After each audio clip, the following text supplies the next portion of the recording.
What is going on, guys? Public service announcement, man. All you guys that do lawnmower repair, whether you do it as a hobby, whether you do it full time like I do, anybody that does it, what is your threshold for turning down a repair? If somebody brings you a piece of equipment, like I have today, do you look at the equipment and say, have you ever said, no sir, we're not gonna work on this, we're not gonna touch this, we're not gonna do it. So what I want to know from you guys is, what is your threshold for turning down a repair? I had a piece of equipment come in. He wanted a couple of simple things done to it. And you're going to see in the video that I'm not touching this lawnmower. I'm not going to do it. I'm going to go over the things I find wrong with this lawnmower, and give me your feedback on what your threshold is, what you would turn down. Because, there's a lot of liabilities in lawnmower repair, guys. What if you do something to the deck, maybe you adjust the deck height? It slings a damn blade because it's got a bad spindle, and it shoots across the yard and cuts somebody's leg off. I'm not going to get into that, but you know what could happen. Worst case scenario. So you guys let me know what you think, what your threshold is, what you think running your shop, whether you're a hobbyist, whether you're a full-time repair shop, what is your policy? What is your insurance? Let me know what you guys think about this video, what I find wrong with this mower coming up. Because you guys are going to be you're going to be surprised. I had this mower dropped off, and it was 3 days before I brought it in, got it on the table, lifted it up, and was able to look at it. After he told me what he wanted done, I got to walking around the mower, and I'm like, no. There is so much liability in this industry, guys.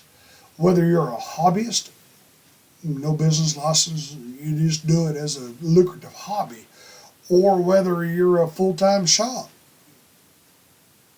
or whether you're just too embarrassed to tell the customer no. Don't ever be embarrassed to tell somebody no, man. I have learned over the last couple of years to just tell somebody no. No. You got to learn it. You got to learn to say no, guys. Check out this video. It's a Ariens Zoom 42. Boy, I tell you, I fought like crazy to get this on my table. This thing fought me, bucked back and forth. Look at that.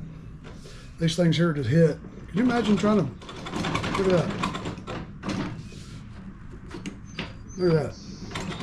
The only thing holding the seat on is that little drain grommet. Look at that.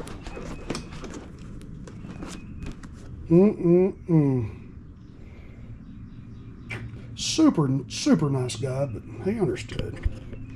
Sometimes you got to say no. I'm going to check the oil. I'm going to check this oil. Let me wipe it down here.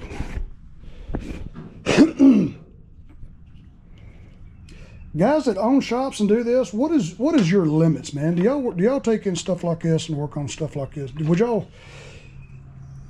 Well, it's just a little over, just over low. Would y'all take in something like this with the liabilities and everything? I mean, this is going to be a comeback for sure. I mean, I wouldn't take on a project like this if it was a dead of winter and I didn't have any bologna and lunch meat. Good Lord. Man, I'm just gonna I'm gonna unset the hydros and just push it off the table. I ain't even gonna try to drive it. Man, this thing's dangerous. Dangerous tractor.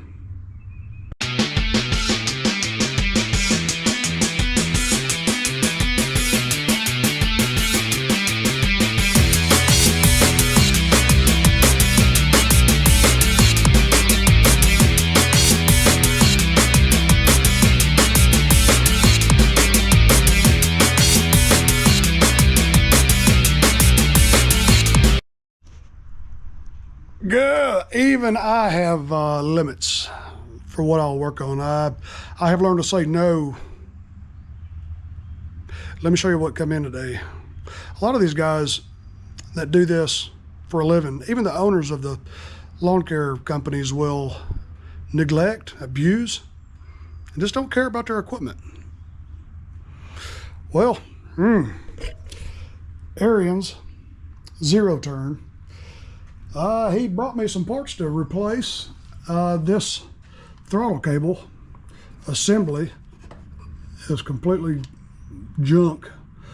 The one he brought me, I'll show you. That's it. This one, you know, a Kohler engine has got a separate throttle and choke mechanism. Both of these go to that throttle cable. You push it one way, it pulls the other one, it chokes it. You pull the other one, it'll operate the throttle. Okay, well, that's wrong. Wrong one. And he also brought me a new chute, but he doesn't have the rods and the springs and all that stuff that go with it. And when I put it on the table, I noticed his parking brakes are all busted. Yep, there's one on each side.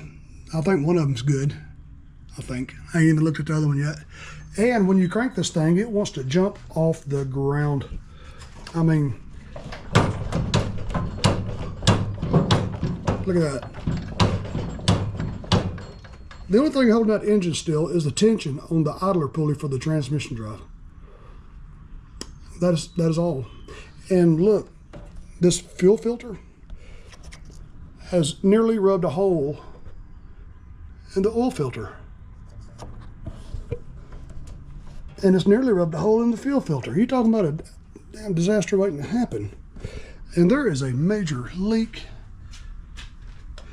Boy, this thing is, I bet you that oil filter's already leaking. Look at there. That thing is just dripping. I am not touching this with a 10-foot pole. Look at his cooling fins.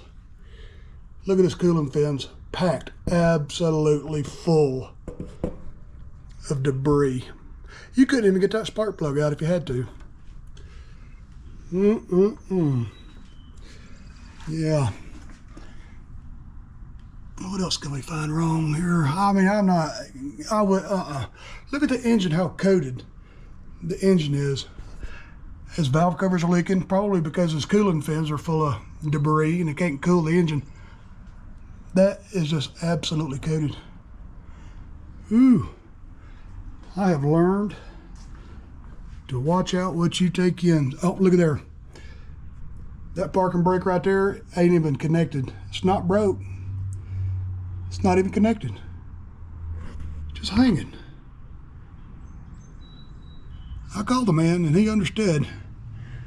Now it's got to look at that big stick laying in the belt pulleys. Oh yeah. Look at the deck. Look at the deck. Right there. Look at it.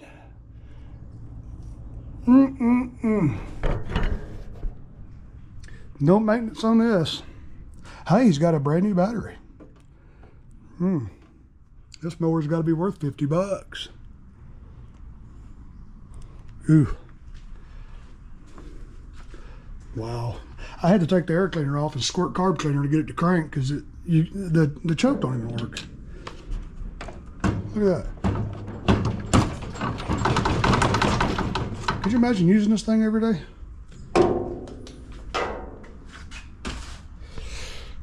Whew. you gotta learn to say no, and there's a lot of liability working on this thing. If I try to tighten that engine with the bolts already wallered, the holes are wallered, this is going to be a major continuous comeback. And I don't want this type of customer. I don't want to deal with it. I ain't going to deal with it. He understood. He understood. He was nice about it. And I'm like, no, sir. I choose to not work on this for you. I'm sorry, but I'll give him names and numbers of a couple of other shops in the area that may well want to.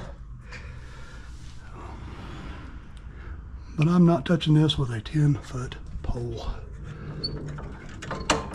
That's all waller out.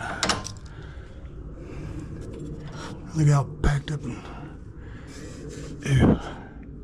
This is almost spooky. I mean, look at it. Would you not notice something like that?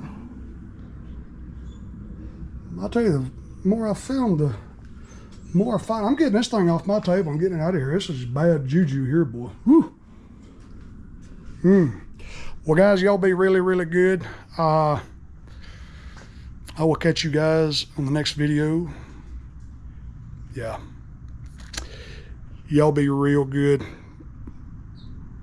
Be better than that. Come on, guys. Love your stuff. Love each other.